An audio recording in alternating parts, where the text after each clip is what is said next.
නිරිතදිග මෝසම් තත්ත්වය දිවයින හරහා ක්‍රමයෙන් ස්ථාපිත වෙමින් පවතින බව කාලගුණ විද්‍යා දෙපාර්තමේන්තුව නිවේදනය කරනවා. ඒ අනුව අද 2025 මැයි මස 18 වන ඉරුදින අද දිනේ දිවයිනට බලපෑති කාලගුණ අනාවැකිය. අද දිනේ දිවයිනේ බොහෝ ප්‍රදේශවල හස වලාකුළින් බරව පවතිනු ඇත.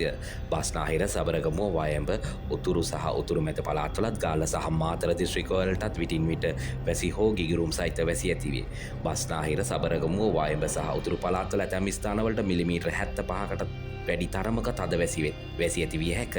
දිවයිනේ සිසු ප්‍රදේශවල සවස් කාලයේදී හෝ රාත්‍රී කාලයේදී තැනින් තැන වැසි හෝ ගිගුරුම් සහිත වැසි ඇතිවිය හැක.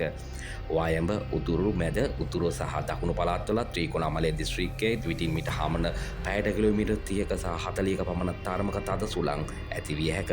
ගිගුරුම් සහිත වැසි සමග ඇතිවිය හැකි තාවකාලික තද සුළං වලින් සහ අක්නු මගින් සිදුවන අනතුරු අවම කර ගැනීමට අවශ්‍ය පියවර ගන්නා ලෙස කාලගුණ විද්‍යා දෙපාර්තමේන්තුව ජනතාවගෙන් කාරුණික ඉල්ලා සිටී.